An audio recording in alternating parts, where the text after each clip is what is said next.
Hello.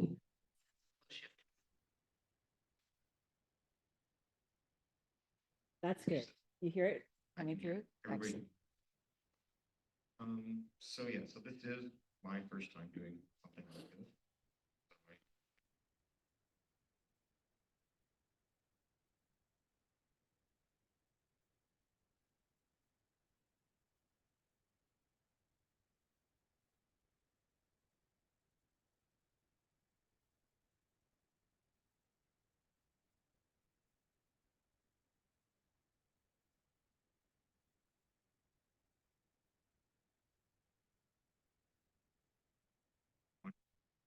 I started writing it.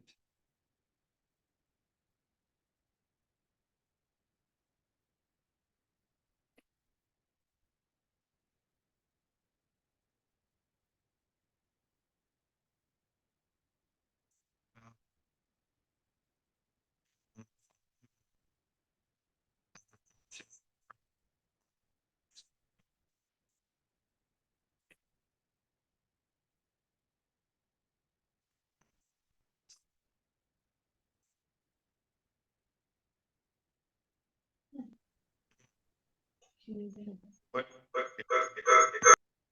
is where did I draw inspiration from and so forth. When I was younger, I used to read a lot. It's like so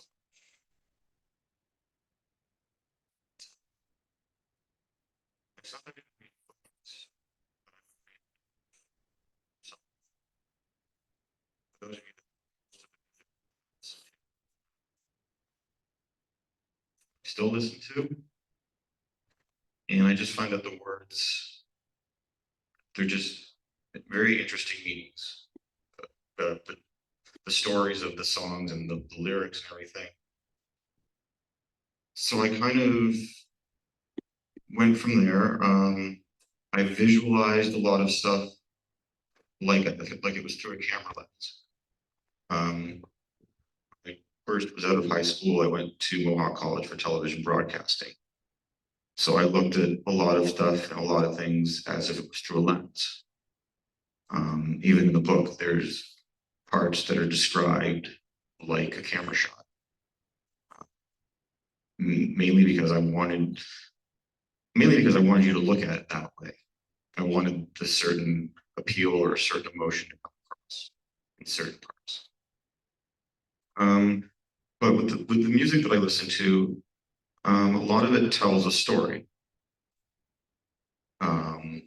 And the two albums that heavily influenced this book were The Who's Quadrophenia and Rush's 2112. Quadrophenia, the whole album, is one story. And whereas 2112, the first side of the album is one.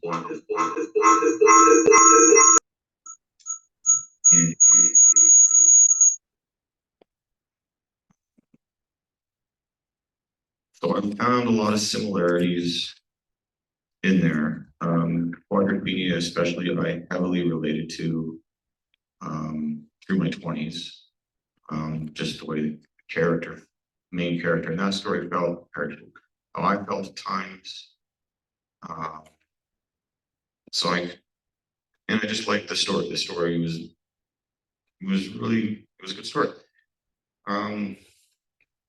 But but books that I wrote and the one book that really also helped with the influence of this was Catcher in the Rye. I'm sure most of you have either read it by choice or made to read it in school, one or the other. Guilty. It is my favorite book. The part I like about it is that it reads like a conversation, as if the main character, Holden, is sitting there beside him telling us. I don't read very fast, but I read this book very, very fast. I read like conversation. So I like that style of writing. It fit into how my style of writing was, where it was very descriptive. A lot of metaphors and analogies. So I used to journal a lot and I'd write a lot about what I knew best, and that was myself. for better or for worse.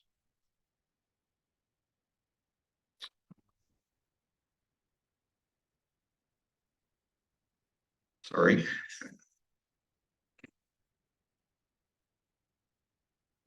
So when I decided I wanted to write a book, I wanted to write it, I wanted it to read like a conversation.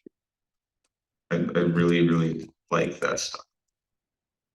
I wanted to put the reader in the room with the character.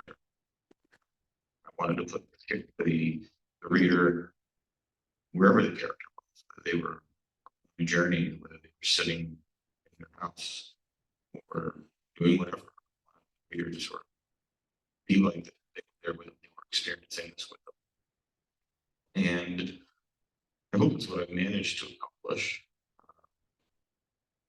So book over 5, 6, 7 times read. So I haven't even actually read it out of here yet.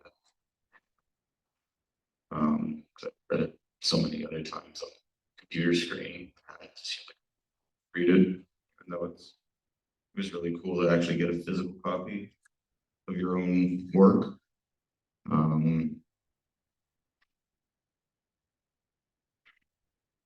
How's about read a little bit?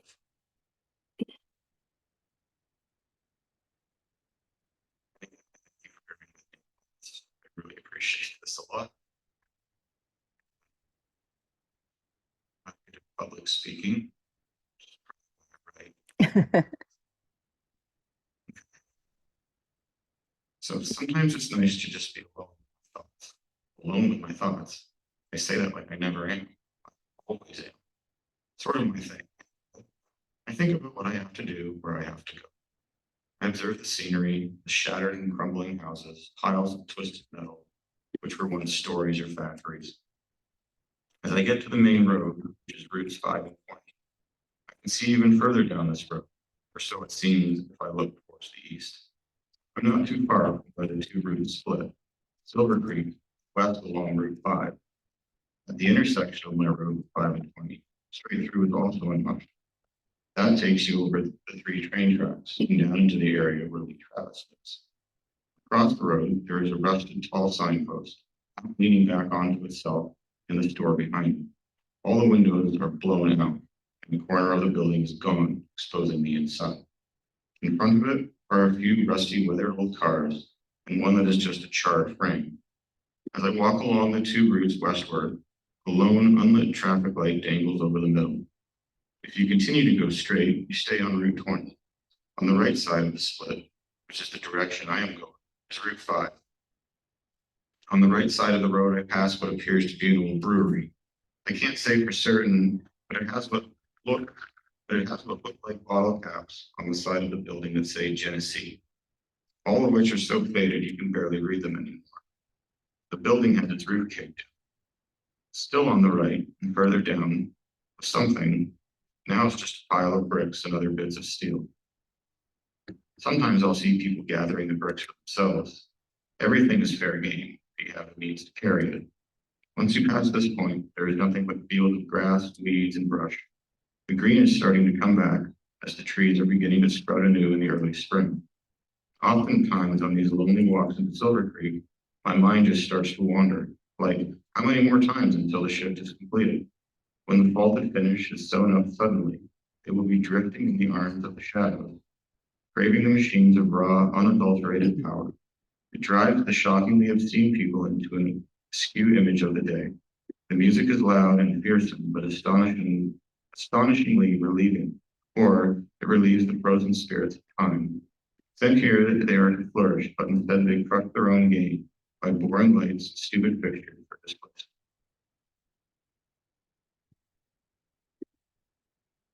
That's just a small little excerpt. A lot of this, some of the stuff was taken from my journals from high school. That part being one of them. But even though the journal entries itself are 20 plus years old, it still holds meaning. It still describes a little bit of even how I felt the last few years personally.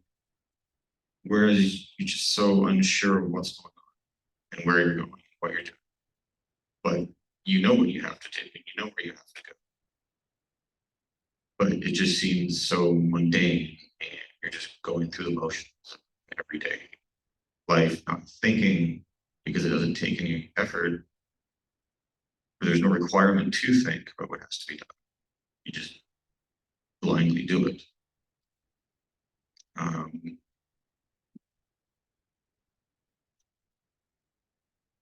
Does anybody have any questions at the moment?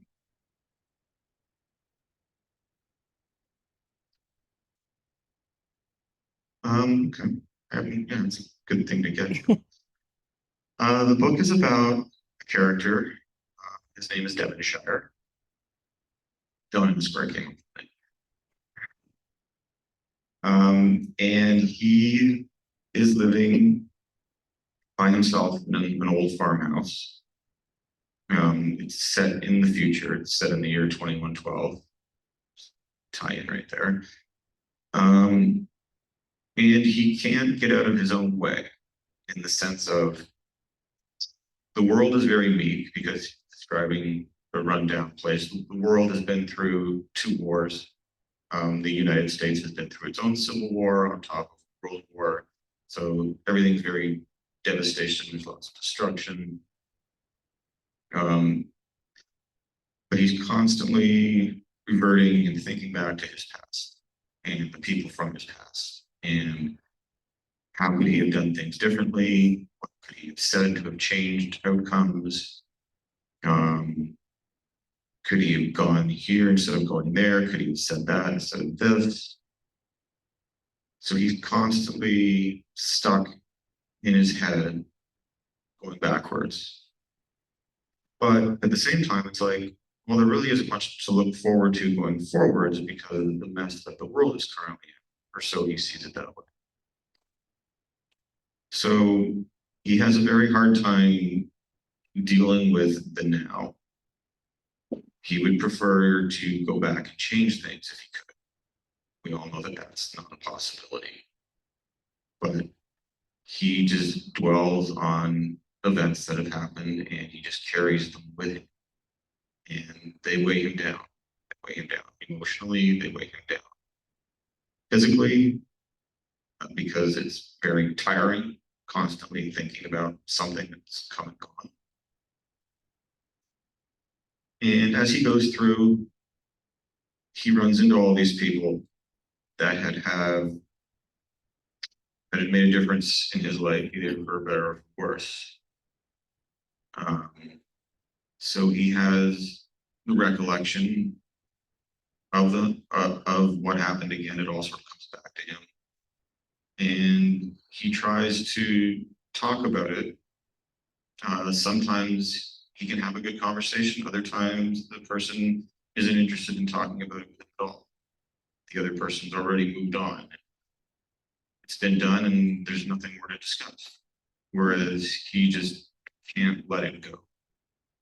He feels like he's in purgatory with all of these events in his life that have happened. He feels responsible, he feels guilty, and it just bothers him that things haven't gone his way or he's wronged people or and so forth. So I guess the main theme of the story, I guess, is trying to come to peace, come to terms with his own situation and having to finally accept where he is, what he's got, and that this is in my life, this is his life. It's hard to do that sometimes.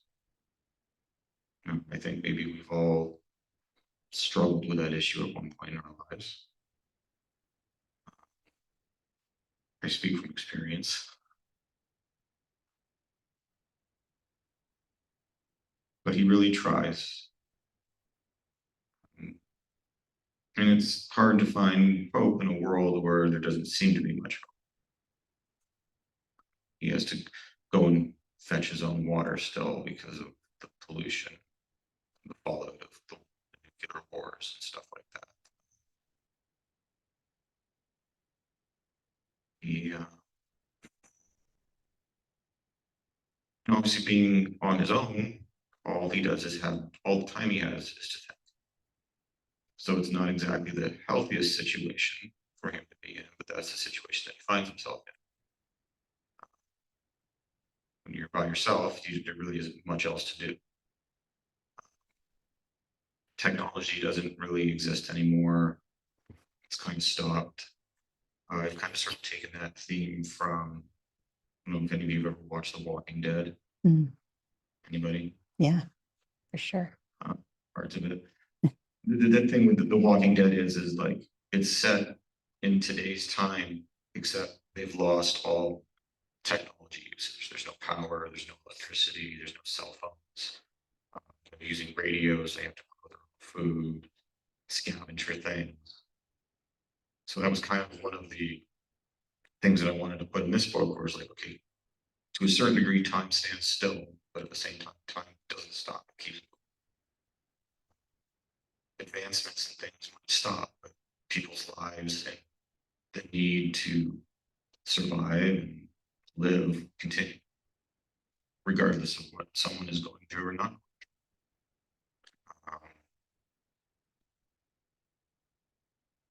So it was, and then where to set it?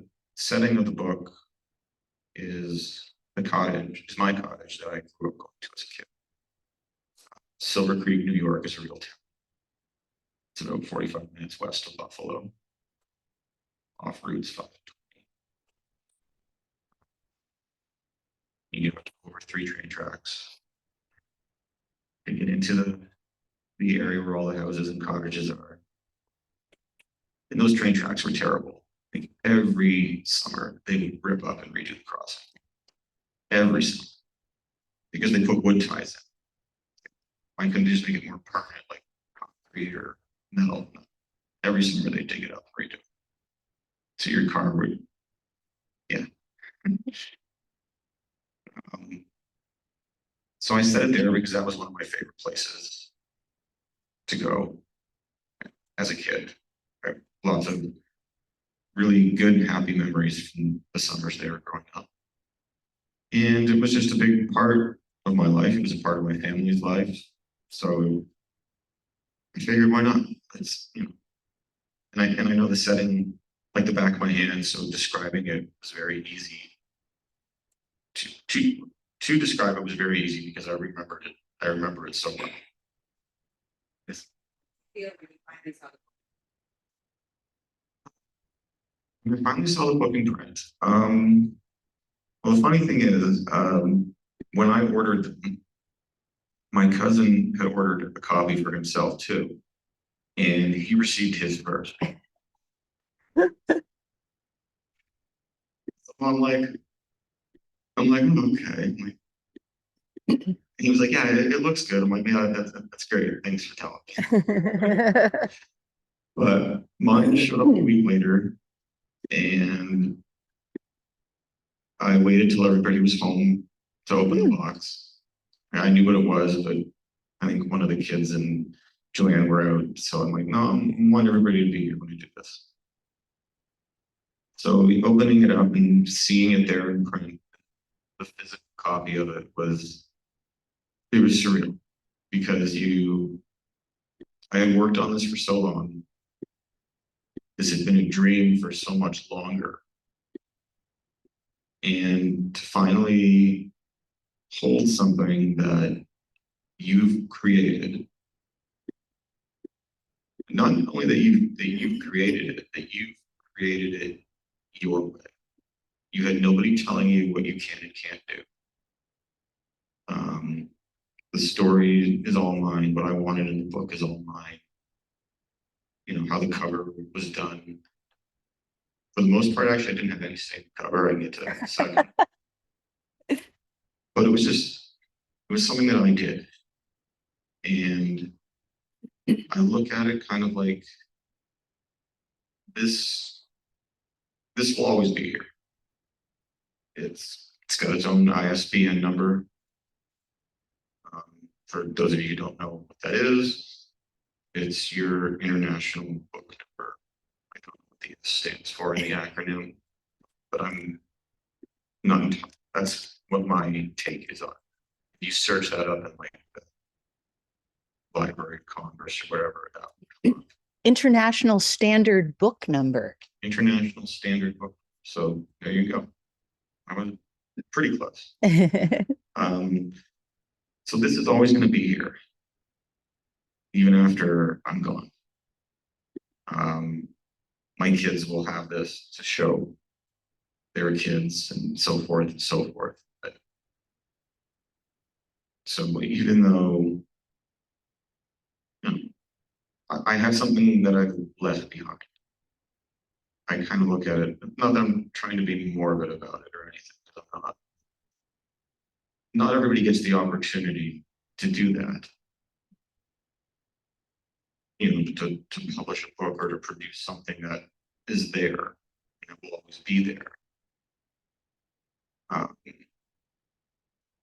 So for me, it was just a extremely fulfilling, like a full circle kind of experience. And I mean, besides the, my wedding day and the birth of my 3 children, probably one of the happier days of my life. And definitely one that I'll always remember. So. Daniel, any thoughts about another one? Inspired to start a new project? There is a second project in the works. I've already started it. I started it even while I was working on this one, but I put it aside because it's like, well, let's just focus on this right now. And it's going to be a completely different style of what this one is. It's going to be a prequel to this, and then certain things that were mentioned in this book that are just glossed over or mentioned very offhand and not given much detail to. A lot of that stuff will be explained in more detail in the second book. And then I'm still working on the premise for the third one to bring it all together at the end. Daniel, can I ask a question? It's Cantor Paula, for those of you that can't see me online. There's definitely, I read the book, really enjoyed it. There's definitely a mental health message in there. I would love for you to speak about what is that message that you're giving. Mental health. Mental health is something that's very important to me. For those of you that know me for a lengthy time, I have battled mental health myself. Pretty far down the well with it, in a not so positive direction. And I have managed to come out the other end, the other side. So the book has a lot of similarities, the main character's thoughts to my own thoughts, my own experiences, because I think mental health, even more so than ever now, especially that it's become much more acceptable to talk about and to deal with. It's just as important as your physical health, to a degree, if not more. So, and I urge people that if they have a disclaimer on the front that if people need help or, seek help, find a friend or a family member that you're talking to. Seek professional help if you feel that's needed. But just understand that there is there's gonna be somebody there for you willing to listen. Sometimes it can be harder to find that person, but I believe that that person is out there for everybody. Everybody's got a friend, everybody's got a family member who will listen without judging, without making assumptions or jumping to conclusions about things. Because the people who are in that state of mind, someone who's been in that state of mind, they just want somebody to listen. They just want to be heard. They just want to feel like they matter to someone, to anyone. And that's one of the things that the main character, Devonshire, struggles with. He doesn't feel that he matters to anybody. He's all by himself. He lives with his cat. The cat can only provide so much.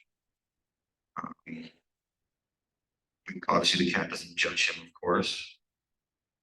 But yeah, so I mean, mental health is very, it's something that's very close to me and it's very important to me.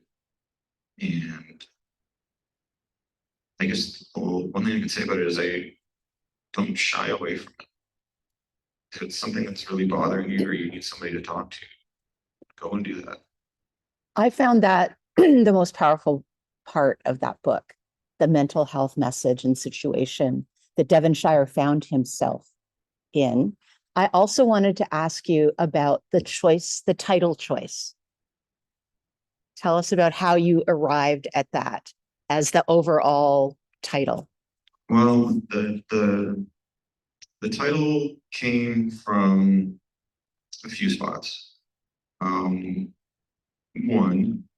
specifically at the end of the driveway at my cottage, there was one, I guess, concrete, stone, or patio, whatever you want to call it, that was like shattered and broken up.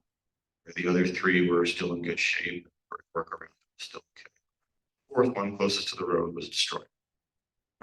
Bricks were all cracked and chipped. You could stand there with your foot and kick away at little rocks and so forth. The wording itself comes from one of the songs on the Quadrophenia album. The quote goes, the cracks between the paving stones flow like rivers of veins. So I thought that was really clever. So to not use it word for word, because that would be allowed. I kind of spun it like this. And it also, I mean, there's a lot of, like even the title itself, there's so much between it, reading between the lines of the title, because when you have a stone crack, you get so many more pieces of the same thing. And it can be very hard to put them back together, to make sure that you have them all, to find them all, and to keep it from crumbling again. I think the main character, there's so many cracks in his personality or in his emotions, his feelings.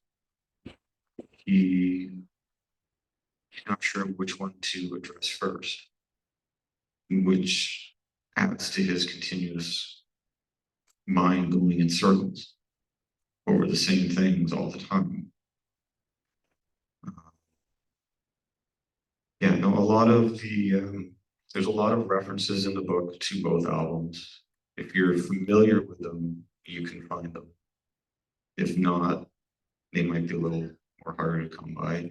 There's other songs in there that I've liked as well that are referenced to. Some of them are pretty easy because I reference the song directly, others not so much. Yeah, music I listen to heavily influenced a lot of the dialogue in this book.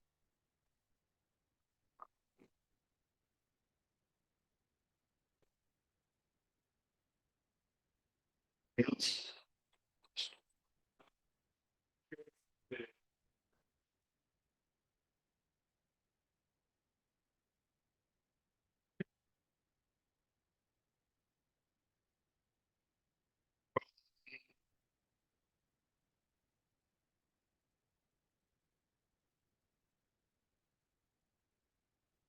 There are multiple ways to get your book published. One, you can take your manuscript and you can shop it around all different publishers.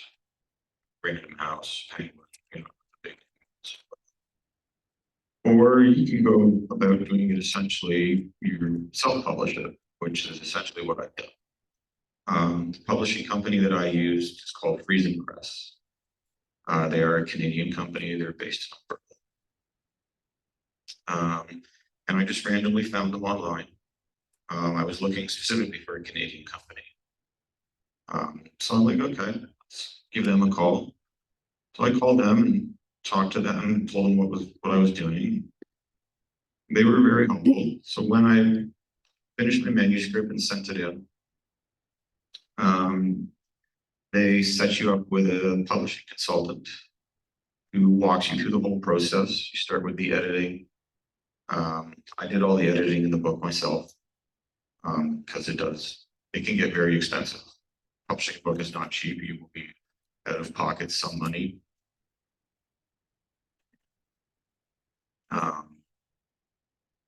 So I did all the editing myself, but they help you with laying it out, and then you have to approve that. They help you with what the back cover looks like. They help you with what the front cover looks like, the font. Like they have designers that choose things for you. My front cover was commissioned. I commissioned a friend of mine who's a professional artist, and she painted this for me. And I pretty much gave her complete control of the cover. I let her read the manuscript, and I'm like, whatever images and stuff come to your head, go ahead. I really like her work, so I really trusted her judgment and to come up with something that would fit. And she did an awesome job with it. So they walk you through that. Of course, they talk you through about some of what you've read. Like I had to omit song lyrics. You can't quote song lyrics without permission. So I had to omit like 4 or 5 parts that had direct song lyrics in them. Like she told me, she was like, you probably could get away with printing it, but if for whatever reason somebody sees it and says something, then you could be in a little trouble. So I was just like, okay, I'll just get rid of them completely. I even sort of looked into getting permission for them. I would have had to have gone through 3 different publishing companies just to get one line of the song for each. And of course, it's like, I'm just a small time writer. I'm probably not high on their priority of permissions list. So again, you're on their timetable of when they decide, yes, you can use this, or no, you cannot. So it was better for me to just cut it out completely, rewrite it around the lyric, but not use those exact words. And then it goes to print and to layout. And sometimes that can take a week, 2 weeks, depends what their schedule is over there. When my book started production, which was in June of last year, because I had done a lot of the work myself, editing wise and with the cover and so forth, the artwork, it kind of sped up the process. Because by December I had a physical copy in my hand, so less than 6 months. But if I were to have gone, I guess, the regular way where I let them design the cover, I let them do it, might take longer because it's all about processing. And because they're working on more than just one book at a time. My book is also what they call a print on demand book, which means when you order one, that's when they make one. There's not a warehouse full of these sitting somewhere that they just go and grab from. So,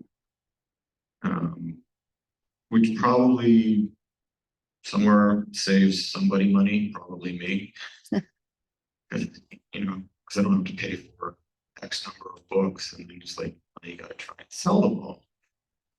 You don't want just boxes of books sitting in your house doing nothing. So, so yeah, no, it was a really good process. The people I worked with were very helpful. I listened to what they had to say. Um, I suggested things and they would say, yeah, it's a good idea, or no, we can't do this, and here's why, because they know the industry and I don't. So I was patient and I went along with what they said and listened to them because they know what they were doing. There's a question online for you, Daniel, from one of our online participants. They say, I was wondering what the most challenging part of the writing process was for you. The most challenging part of the writing process was probably coming up with how the book was going to go, the plot, the storyline. There would be times where I would come home from work and I would go downstairs and I'd write every night for a little bit.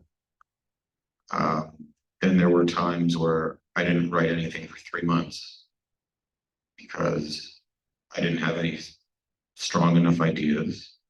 I didn't know where I wanted to go with it next.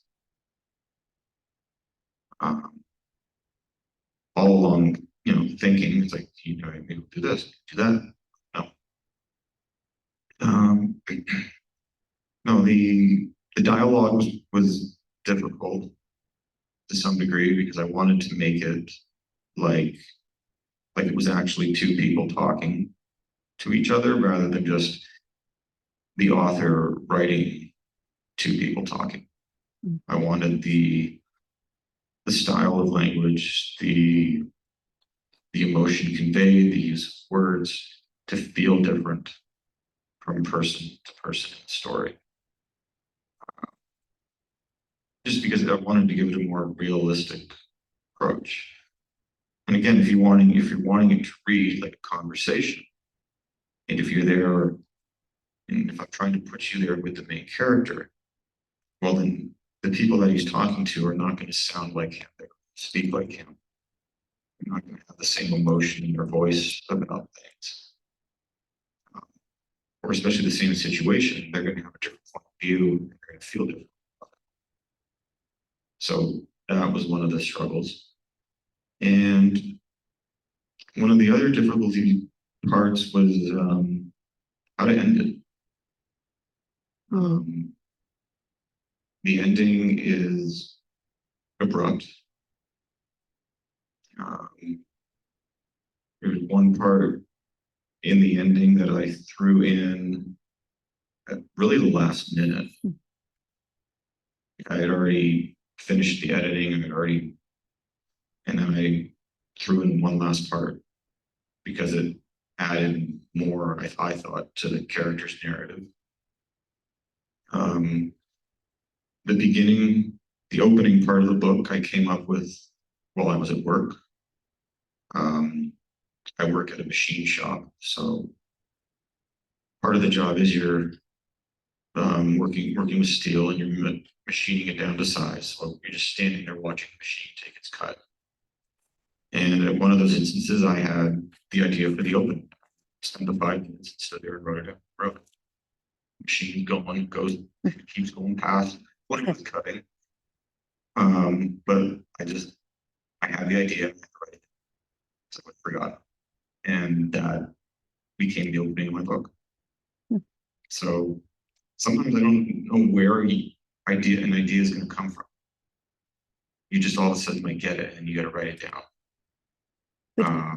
Did you write in a linear way the story, or did this incident get written first and then, an earlier incident? No, the book was not written linearly. It was written, I did parts at a time. And then I had to fill in the space between the parts to join them together, to connect them, to give it flow. I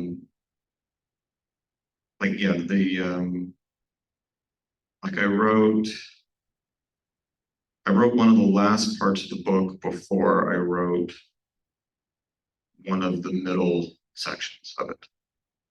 Like, it was not written in order. Like, I was writing it, I was typing it, but then I would sort of just leave a huge space there and say, and just leave a memo to myself, like, okay, this goes here, and I continue on with the part that I was working with at the time. Like, currently the process for my second book, right now I have fragments of things, of pieces here and there. I have stuff that would be at the beginning, stuff in the middle, stuff at the end. None of it right now goes together because there's so many holes and gaps. So I kind of just write what comes to me, rather than sit there and struggle through it linearly. I find sometimes, at least with me, when I write, if I have to stop every sentence after every sentence that I'm writing, then I don't think the work is strong enough because I'm having to think about it too much. I mean, obviously you have to think about it, but I find my writing is, I feel it's better when I can just go. I don't have to stop from sentence to sentence to sentence. You know, I can just write and all of a sudden you have half a page or whatnot. So yeah, bits and pieces written here and there, and then I fill it in.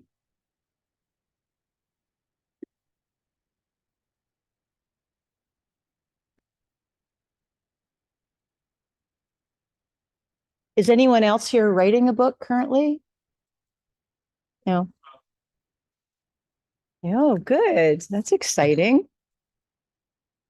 That's good. Yes. Yeah. The other thing I want to mention, the reason for publishing this book and doing this was, this is something that I've always wanted to do. Would I like to make money on this? Yes. Is it the top priority of this? No. It never has been. This was always I can do this. I want to do this. So I mean, yes, I'm trying to sell it. I would like people to buy it.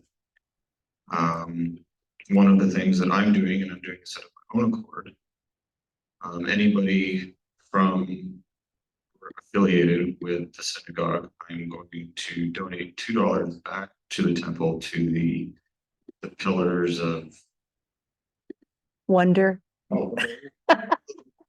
Pillars of Possibility initiative. So far, I have a small pocket full of money in that regard, but I hope when I get a decent amount, then I will donate it. But there are people from the synagogue that have purchased it and have put that money aside. Hope the more people that buy it that are affiliated with He's gonna it, take some free then orders. get some If money he from gets the 7, back. then he can. So, People want to acquire a copy, can they just contact you and? if you're interested in buying a copy, it is available on Amazon, on Indigo, those sites. The preferred way to purchase it, because I get a higher royalty rate, is to purchase it through me. On the back of the card here, I have the information of how much the book costs and where to send payment to. By doing this way, you're ordering it directly through me. Then I will order the books from the publisher, and then we'll get them, sign them all for those who want it signed, which so far isn't everybody. It's hard right now to just get a simple application.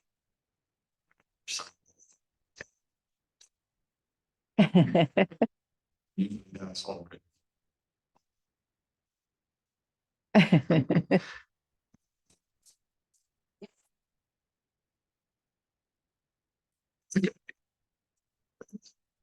I'm all out of books right now. My first box of 25, I sold all of them. So I'm happy about that. Circle of friends. I've had a few people buy it that I do not know who they are. Believe it or not, I had a bookstore in the UK Huh. purchase copies of this. Cool. We need to see.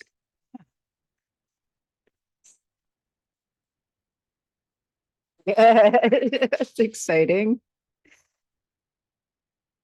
And I had a really good review done on the book by somebody through Indigo. Their first sentence of the review was, I took a chance on this book based on the description. They gave me a 2-star. I'm just confused. I love the review they give. Yeah. But I'm just confused. Yes, 2 stars. 2 stars. Compared to reserve or something. Yeah. Don't really like. Or it's just something. Very impressed. So, nonetheless, though, I guess that what they say, any form of press is good press, I guess, right? It's what they say. Anybody else have any questions? Thank you.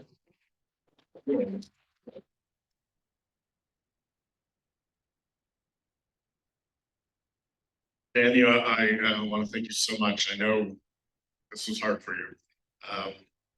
They say that public speaking is the #1 phobia. Of course, I don't get that, but I understand how anxiety provoking it can be sometimes. So you did a terrific job, and I think as a new young writer, you know, hopefully there'll be more book readings and signings and opportunities. So the fact that you did your first public reading and presentation here is it's a great honor. And you know, you said something that really struck a chord with me when you were talking about sort of living in different times at the same time. And you know, we as Jews, you know, very much live in linear time. You know, yesterday, today, tomorrow, the past, present, the future. And we're very keenly aware of, especially our past, and we think a lot about the future. But at the same time, we also live in cyclical time, which is ritual time, which is seasonal time. And that just repeats itself. I think that's a wonderful image for life, because, you know, like you said, we have no choice but to move day by day into the future, and the past is behind us. But I think for many of us, you know, the past is still very much part of our present, and sometimes that can be a real blessing.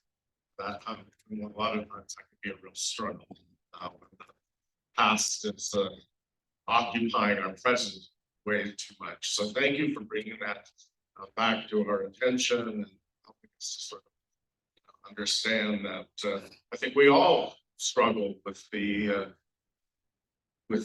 flow from past, present, and future. And sometimes we spend most of our present worrying way too much about the past or the future. That can produce nothing but anxiety, I think. So thank you so much. Mazel tov on publication of this first novel. And we look forward to seeing the prequel and the sequel in the future.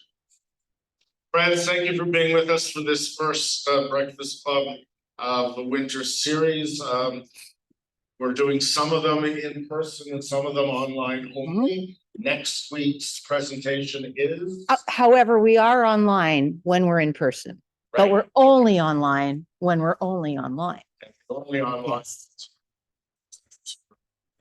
Yes, such as Dr. Yonina Levine, Hinda's amazing daughter, who is an expert in addictions medicine in New York City, will be presenting. Next week, I'm presenting. I'm presenting about some learning that I recently did at a retreat at Hebrew Union College in Cincinnati. It was a fascinating learning retreat, and I'm going to share some of that knowledge that I learned there. It was really wonderful. So next week in Canterbury, you are in person. in person and So breakfast Zoom. again will be available at 10:15 and the presentation will start next Sunday. Yeah. at 11. Next Saturday evening, we're just gonna have a wonderfully fun trivia night together right here. right here in this room. It'll be so fun. Rain teasers and finger nibblies and. And come with your children because there's activities for the children as well. So it's a great night out. You're signed up, aren't you? Lots of stuff Love it. coming up. Forum, fun, and all kinds of activities. So look forward to seeing you around. Thanks everybody for coming. Thank you. Oh, if everybody who had breakfast can, oh, did you Yeah. like Michelle? Michelle's a good collector. Thank you very much. Have a great day, everyone. Stay warm.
Peace.